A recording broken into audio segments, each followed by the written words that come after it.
Previously on Movies About Movies.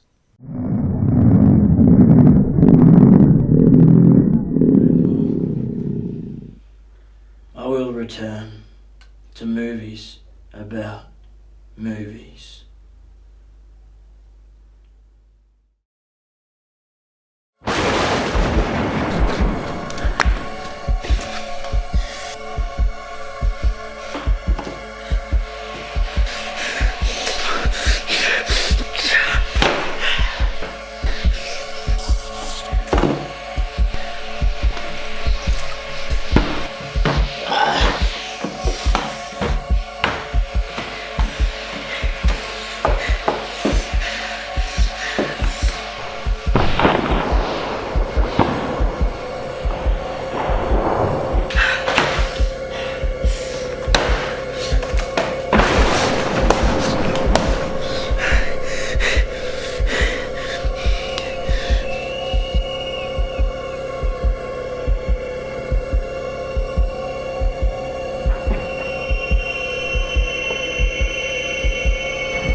Well, hello there. Welcome to Movie News for the 6th of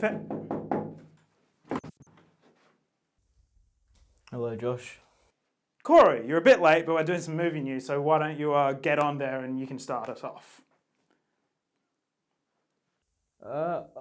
Okay. Yeah, alright. Yeah, okay. Sam Raimi is in talks... Come on, mate, you've got to be energetic. Sam Raimi, I like Sam Raimi. Sam Raimi is in talks to direct the upcoming Doctor Strange 2 Multiverse of Madness. Yeah, the film is coming out in a measly 15 months and they still haven't settled on a director. They know the story, they know the cast, they know exactly how the movie will look and feel. They don't know who will make it look and feel. Film is an art form, and you are an asshole. Give him hell! Lakeith Stanfield wants to star as a new and exciting film character. That's not news. Fake news! Alright, what's the character? Get this, the Joker. What a joke! Good. You know, I haven't seen the Joker in a movie in days. I'm looking forward to it. You're a cynical man, you just don't understand. This won't be the Joker, this will be the Black Joker. Actually, no.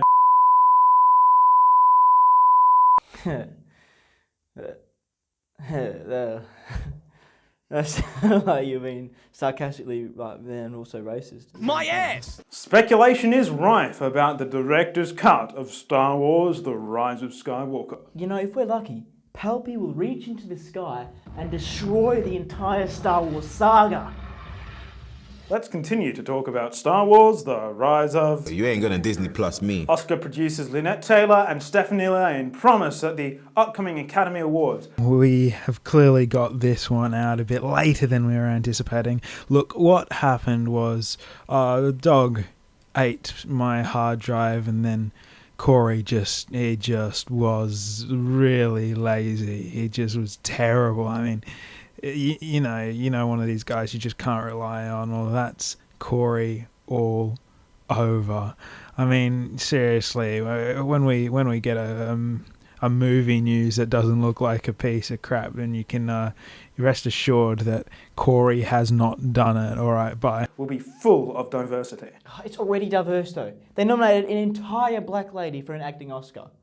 Well, they'll be featuring the late Kobe Bryant, who himself won an Oscar in 2018. But not because he passed away, or because he's a filmmaker and actor, but because he's a brother. One brother! How progressive. Help me! The Lumiere brothers' Arrival of a Train at La Ciotat has had a fan restoration in 4K 60 frames per second. I heard that the Warner Brothers have bought the property and they're going to use it to make an extended cinematic multiverse universe saga out of the property. Yeah, I actually can't wait for the Thomas the Tank Engine crossover. Oh, that'd be sick. I would like to see the Harry Potter 9 3/4 crossover. And then Lepacher can say, "This is your last Wingardium Leviosa."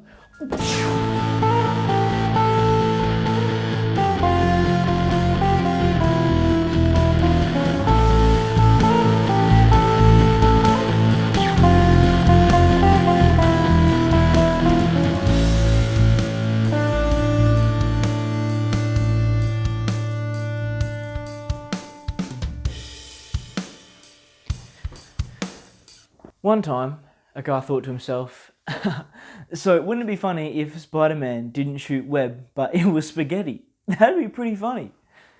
And then for whatever reason, he actually went and told all his mates that they were going to help him write a film with such a premise.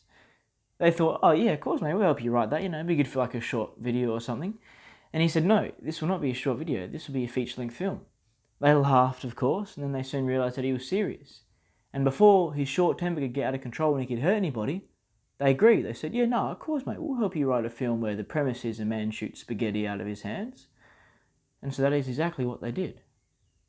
I'm the Spaghettiman. Spaghettiman is about a bloke, Clark. Clark is a bit of a dropkick, okay? He can't hold a job, can't hold a girlfriend, and he can hardly hold a friend. Somehow, Clark's microwave curses his spaghetti, and that when he eats it, he obtains these spaghetti abilities.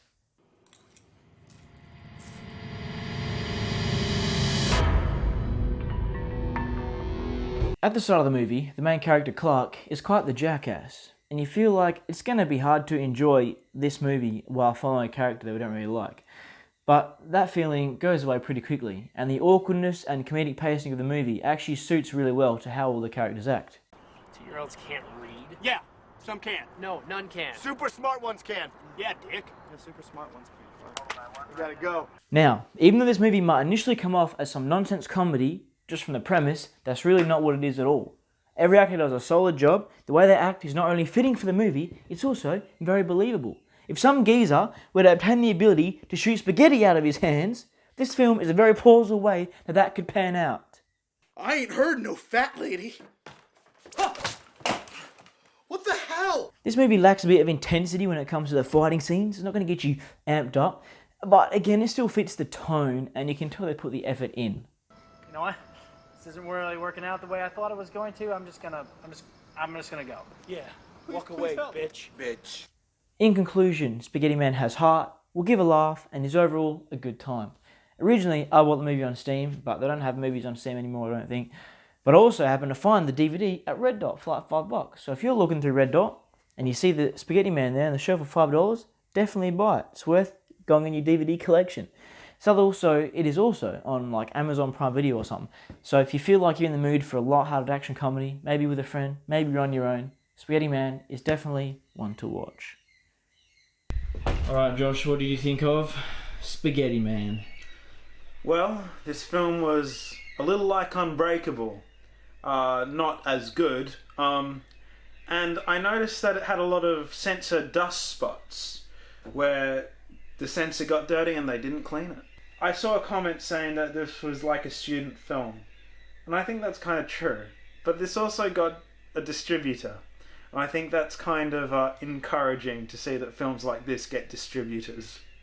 I think it could do with better acting, which usually means better direction. It felt too artsy, probably because of the budget, too artsy to really be a full-on comedy crowd pleaser, but it also felt too comedic to really be an arty film, if that makes sense. Were you entertained? I didn't want to kill myself. Okay, that's always good.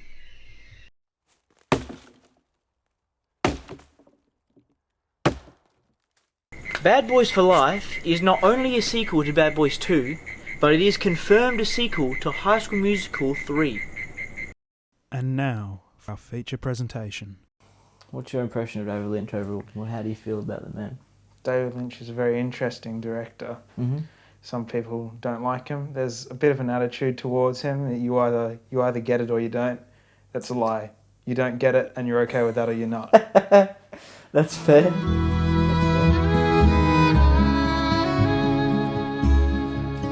So this Straight Story was your first introduction to David Lynch. Yes, which is a very calm, easy introduction, I feel like.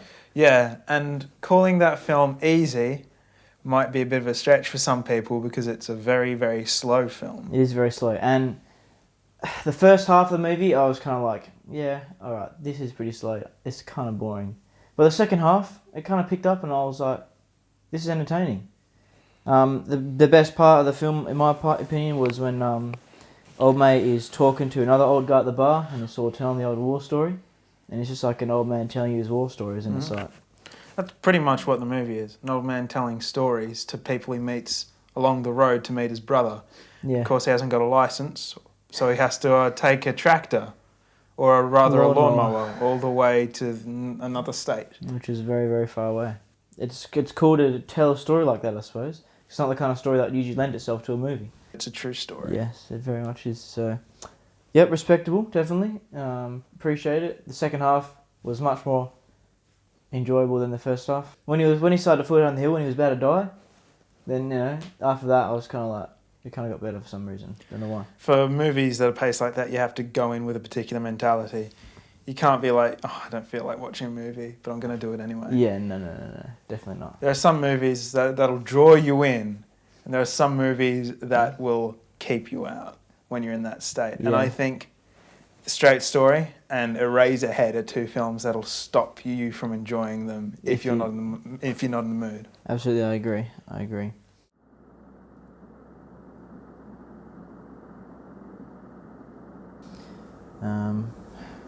Yeah, so Eraserhead. Do you understand it? That's not a very good question. Yeah, it's not, is it? Well, one thing that David Lynch has said many times, he's called it a dream of dark and troubling things, which is a very David Lynch line. It's very much like a nightmare in how it's laid out, how it's structured. I'm glad I saw it first. I'm glad it was, well, aside from The Straight Story, but I'm glad I saw that first before I saw Blue Velvet and Lost Highway. Because it was almost like I was able to get it out of the way, almost. I can appreciate it and respect it, the way it's made, the props, of course. One thing that's really staggering to me about Eraserhead on the rewatch is the sound design. They sort of build this world, almost. It doesn't tell you what's going on in the world these characters inhabit, but you get hints and suggestions of what's happening around them. Yeah, no, fair enough. And, of course, the question is it a world that they're making for its own sake, or is it, in some sense, meant to represent a mental state? But I feel maybe, am I a dumbass because I didn't enjoy it? People don't agree on what this film means, even what it must have been 40 years since that was released. It was released in 1977, and people still can't... There's no consensus. I saw a recent blog post that gave a very particular interpretation of it, and there were a bunch of comments saying, oh, this kind of makes sense, and some saying, yeah, I like this, and some saying, this is the most ridiculous interpretation I've ever read. No way. So people... That's a powerful film. To be able to do that over 40 years, people are still questioning what's going on. So has there ever been a part where he's come out and said this? Not for Eraserhead, certainly not. Okay, do you reckon that will? No. But is it the kind of movie that I want to sit down and go, oh yeah, I'm going to watch Eraserhead because it's entertaining? I'm still going to say no.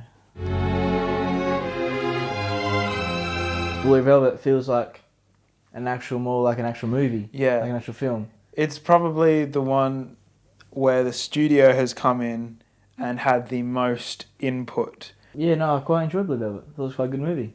Mm-hmm. And from the beginning, I was able to actually be like, okay, there's actually something going on here, even if it's not clear right away. Yep. It's the good amount of mystery, and yeah, I can follow this, and I was pretty entertained the whole way throughout. Given the rest of David Lynch's filmography, this is the one opportunity he had to prove that he could actually direct. Yeah. And he followed through. He did a good job. Really well directed. Yeah. And rewatching it, I was able to appreciate just how good those performances were. Yeah, because he gets his actors to do some pretty strange things.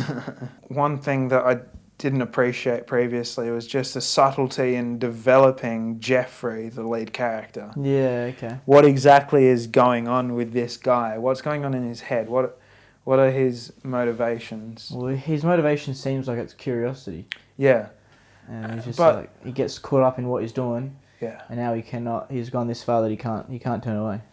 So, but then what is driving him? Does he become obsessed with it? Is he just sort of sick in the head? Or has he fallen into this mystery that he just has this impulse to solve? That's a bit of the obsession and a bit of the, he's fallen into the mystery. Yep, and Now he's like, that obsession is very characteristic of a noir protagonist. right. When it comes to the characters of David Lynch films, I've not seen anyone that's like a good person sort of thing, you know. All these characters are very flawed. A lot of moral ambiguity. Except for Mike. He's the one good guy so far in all the films. Obviously, he still has a flaw because he wants to fight Mr. Henry for taking his woman. Yeah, but you know, he has a reasonably natural reaction to his girlfriend being stolen.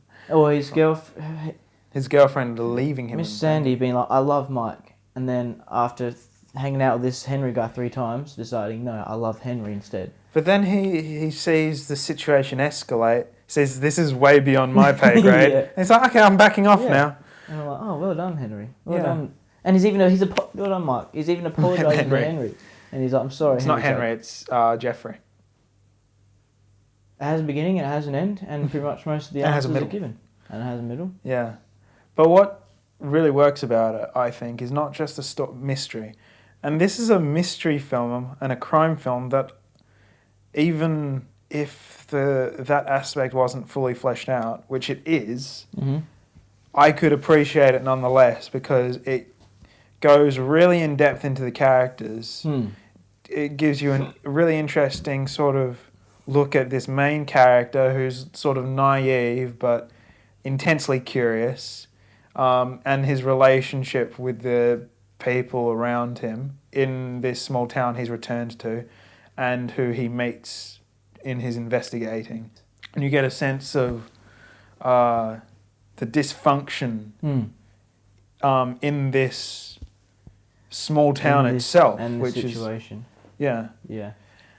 No, I appreciated that he did give us the answers more or less in the end. In that sense, it's quite a traditional noir. And I wasn't expecting it. I was expecting to get the answers, but at the end it come around and I was like, oh. Yeah, Blue Velvet's more like a regular film, normal film. Eraserhead's like, what? Is like very much crazy. Yeah. Then like you said, Blue Velvet being, Lost Highway being in the middle. So I feel like that's what I appreciate the most is right in between.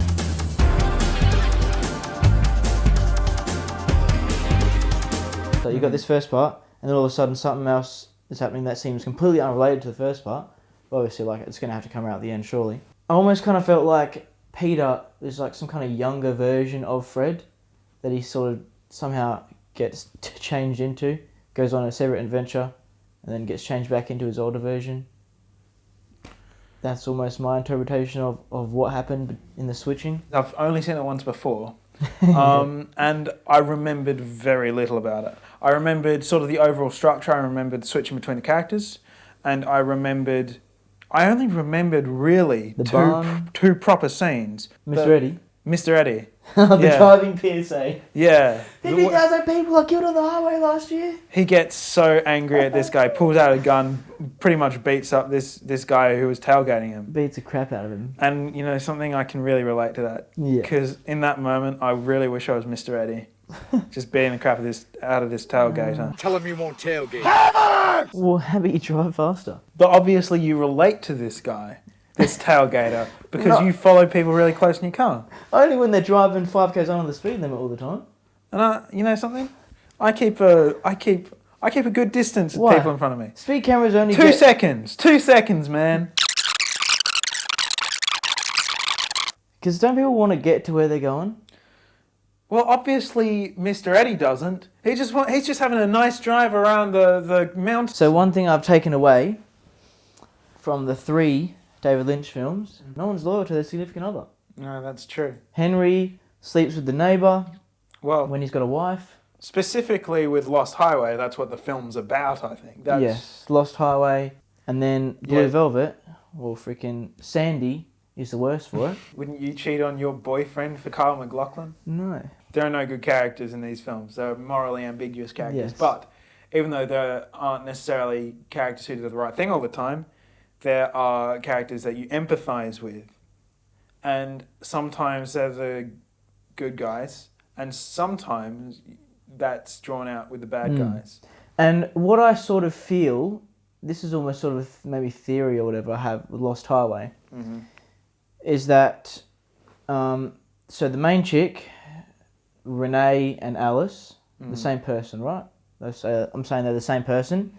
Peter and Fred, they're the same person. And it's almost like Peter and Fred are kind of destined to be with Renee and Alice. And so even though Renee and Alice change between each other, and Peter and Fred change between each other, they still come together because they're sort of destined to be together, even if it's a crazy adventure. And Renee/Alice is with this gangster guy. One thing David Lynch does, of course, is he plays with time a lot. And so just because it's in a sequential order doesn't mean that that's the order that the events are meant to occur. So that's something to consider as well. Clearly, That's a fair point. Clearly, the film splits, what's her name, Renee, in two. But yes, I will get around to watching the other David Lynch films, and I have a little bit of excitement. If you want to see what David Lynch is about and get into it, yeah, watch something like Blue Velvet. If you like, okay, I'm going to watch 3 David Lynch films, start with Eraserhead to get it out of the damn way. Then Blue Velvet. And then Lost Highway. Nope. Then Twin Peaks Fire Walk with Me. No, you can't. You have not seen the show. We'll watch all the show and then watch Twin Peaks Fire Walk with Me. So I would say we've done it a good way. Yeah, I think it's a solid watching order. Eraserhead, Blue Velvet, Lost Highway. And then from there, you can make up your own mind. Well, no. Here's the definitive order. Eraserhead, Blue Velvet, absolutely. The Elephant Man. The Straight Story, Lost Highway, Dune, to get it out of the way. Get out of the way? What, like the 6th film you watched? Wild at Heart, Mulholland Drive. I haven't seen Inland Empire, so we'll chuck it next. Then what else is there? Twin Peaks, the show. Twin Peaks, the show, and Twin Peaks Fire Walk with Me. And then the rest of Twin Peaks, the show. Then you can watch What Did Jack Do on Netflix, streaming right now on Netflix. Heineken, best beer in the West.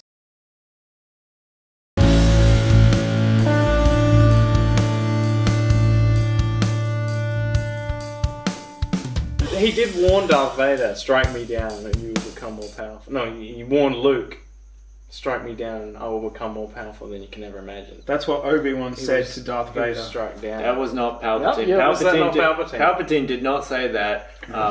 Obi-Wan did to Vader. Wow. Yeah, let's just talk about that movie instead. So if he started like cloning himself with the dark side. He wasn't cloned. That was his original body. That was his original Yeah, body. because That's why his fingers were fucked and he was blind pretty much. He was virtually a skeleton. Not quite, but yeah. A skeleton GLaDOS. Yeah.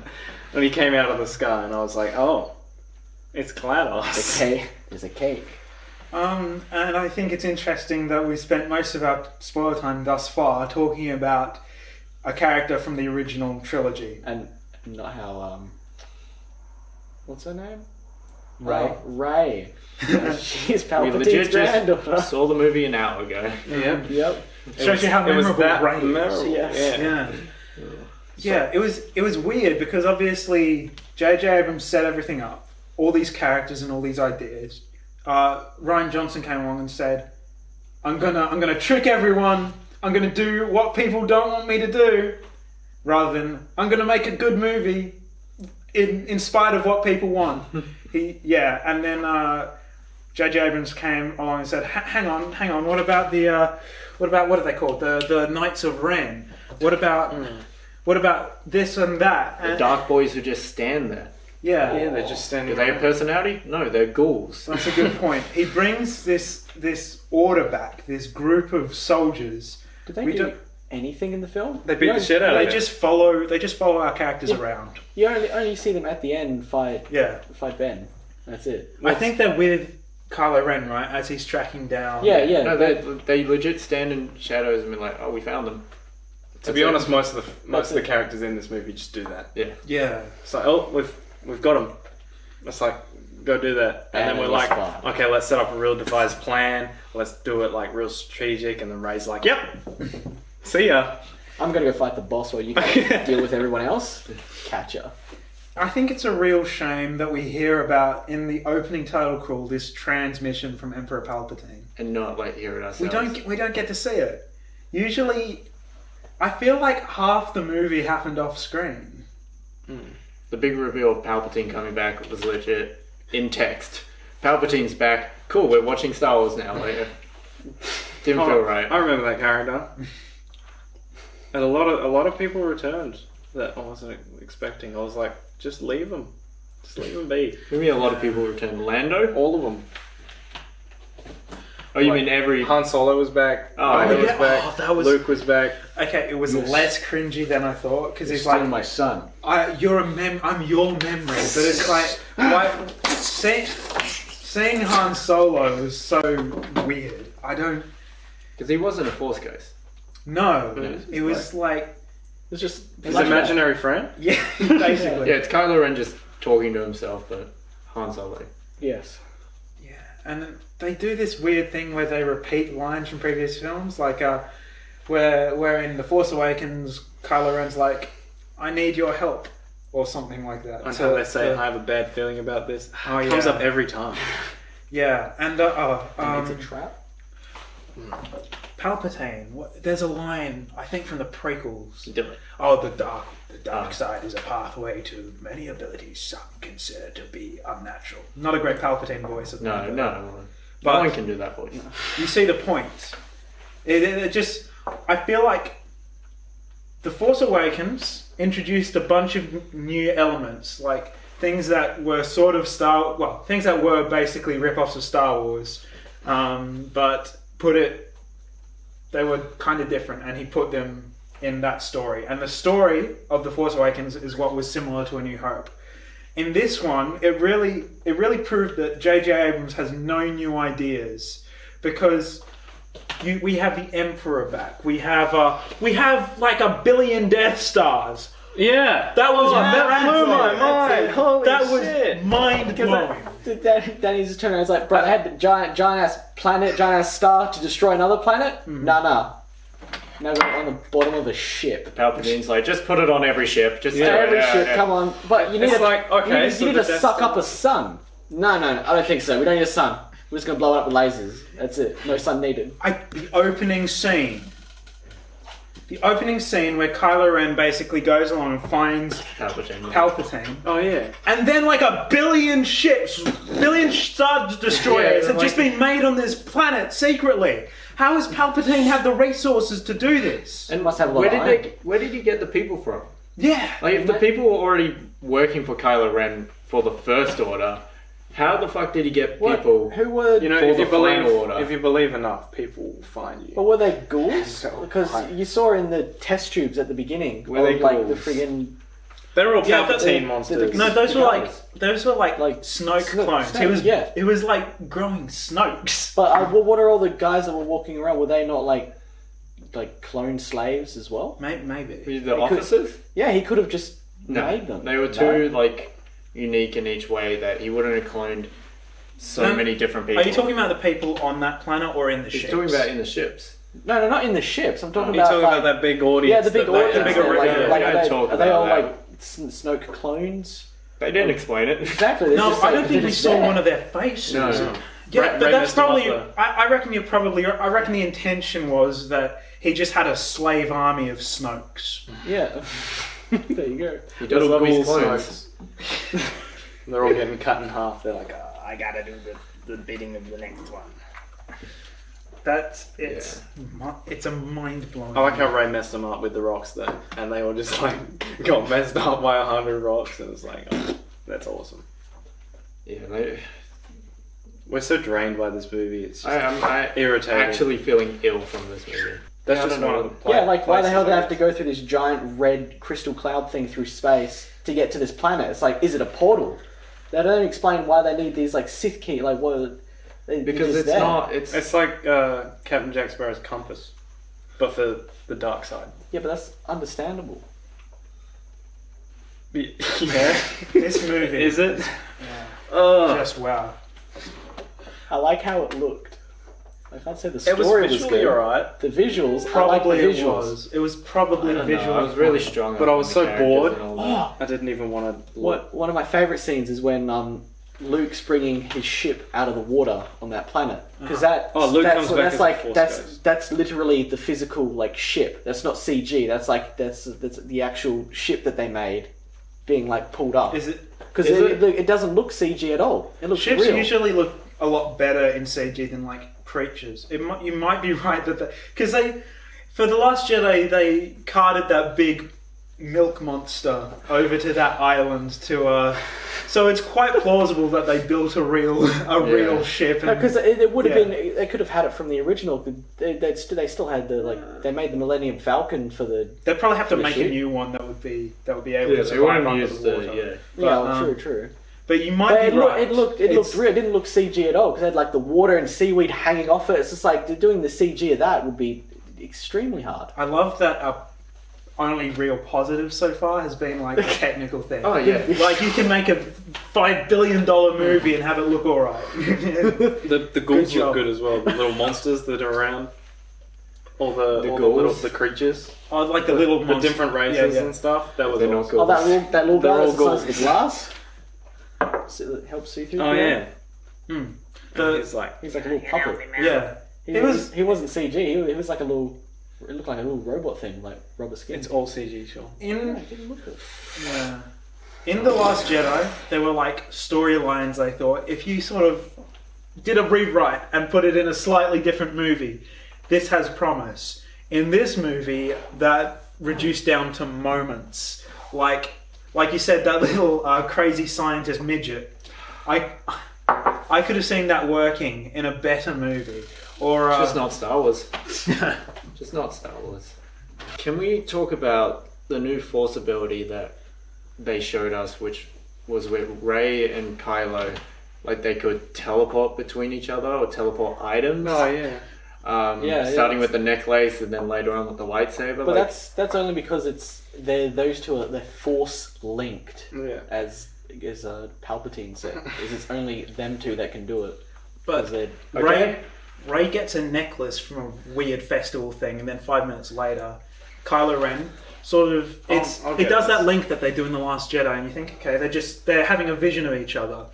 Then he takes this necklace from her, But it's all of a sudden it's physical now. It's like Yeah. oh. And What? see, and then that- it's analyzed Yeah. to determine where it's Because from. that confused me because that part where they go to get the Sith GPS thing, Kylo's fighting her. And it's just like he's just friggin' force there fighting her, Projecting it, and it's yeah. like no, he's actually there. He's landed on it. And it's like Oh yeah, you can't How- tell whether they're actually fighting or whether they're where there's no Yeah, determination her whether they're like hallucinating. just seeing each other in two different places fighting, or whether he's actually there and they're both fighting each other. Because that spun me out because I thought he wasn't there the entire time. It's like, oh wait, no, he is. It's kind of like J.J. Abrams saw The Last Jedi and he didn't understand what the hell was going on. I don't think anyone did.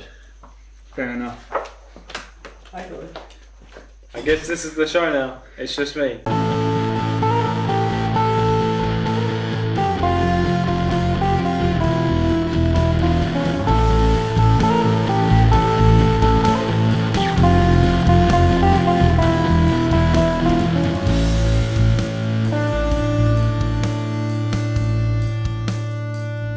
Four seconds on a rainy day.